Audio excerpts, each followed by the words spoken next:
भगवान कहाँ रहता है? बहुत बहुत स्वागत है आपका हमारे सिर्फ प्रास्टिस चैनल पर। चलिए आज की कहानी शुरू करते हैं। टॉपिक है भगवान कहाँ रहता है।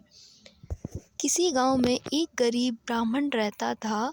वह लोगों के घरों में पूजा पाठ करके अपनी जीविका चलाता था। एक दिन एक राजा ने इस ब्राह्मण को पूजा के लिए बुलवाया। ब्राह्मण खुशी खुशी राजा के यहाँ चला गया। जब ब्राह्मण अपने घर को आने लगा तो राजा ने ब्राह्मण से पूछा, आप ईश्वर की बातें करते हैं, पूजा अर्चना से ईश्वर प्राप्ति का मार्ग बताते हैं, तो बताइए ईश्वर कहाँ रहता है, किधर देखता है और क्या करता है। ब्राह्मण ने कुछ सोचने के बाद राजा से कहा, महाराज मुझे कुछ समय चाहिए इस सवाल का उत्तर देने के लिए। तब राजा बोला, तो राजा ने कहा 1 महीने का समय दिया। राजा ने उस ब्राह्मण को 1 महीने का समय दिया उत्तर जानने में। 1 महीने बाद आकर इस सवाल का उत्तर दे जाना, राजा ने कहा। ब्राह्मण इसका उत्तर सोचता रहा और घर की ओर चलता रहा, परंतु उसके कुछ समझ नहीं आ रहा था।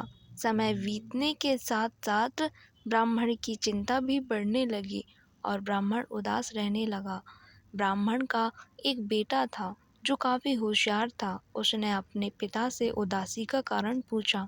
ब्राह्मण ने बेटे को बताया कि राजा ने उससे एक सवाल का जवाब मांगा है कि ईश्वर कहाँ रहता है, किधर देखता है और क्या करता है। मुझे कुछ सूझ नहीं रहा है।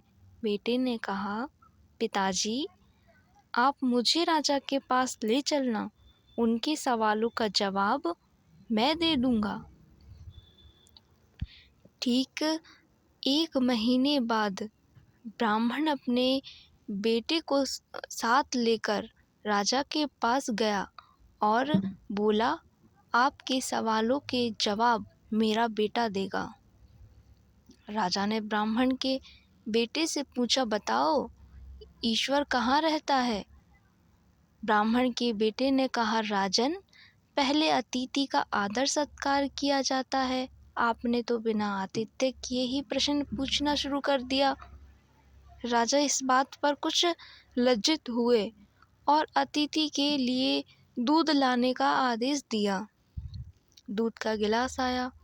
लड़के ने गिलास हाथ में पकड़ा और दूध में उंगली डालकर घुमाकर बार बार दूध को बाहर निकालकर देखने लगा। राजा ने पूछा, ये क्या कर रहे हो? लड़का बोला, सुना है दूध में मक्खन होता है, मैं वही देख रहा हूँ कि दूध में मक्खन कहाँ है। आपके राज्य के दूध में तो मक्खन ही गायब है। तब राजा ने कहा, दूध में मक्खन होता है, परंतु वह ऐसे दिखाई नहीं देता।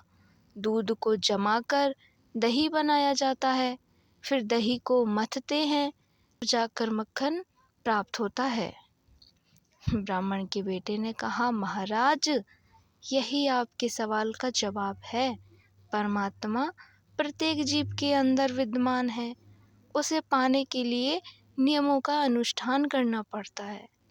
मन से ध्यान पूर्वक आध्यात्म से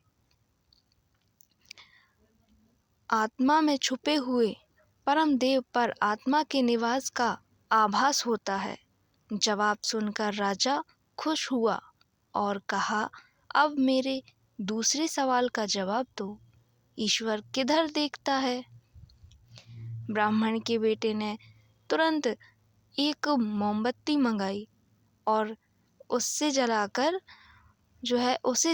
राजा से बोला, महाराज यह मोमबत्ती किधर रोशनी करती है। राजा ने कहा, इसकी रोशनी चारों तरफ है। लड़के ने कहा, यह ही आपके दूसरे सवाल का जवाब है। परमात्मा सर्वद्रष्टा है और सभी प्राणियों के कर्मों को देखता है। राजा ने खुश होते हुए कहा कि अब मेरे अंतिम सवाल का जवाब दो कि परमात्मा क्या करता है। ब्राह्मण के बेटे ने पूछा, महाराज यह बताइए कि आप इन सवालों को गुरु बनकर पूछ रहे हैं या शिष्य बनकर।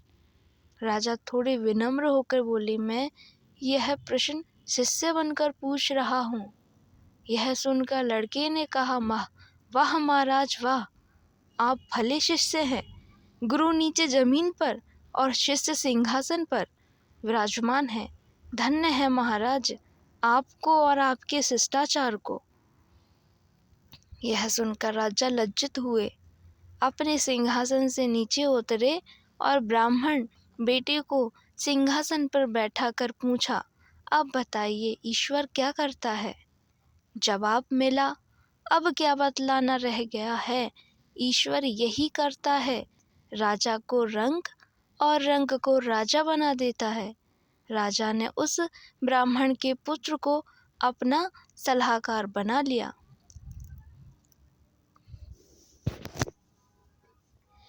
तो दोस्तों, यह थी हमारी आज की कहानी।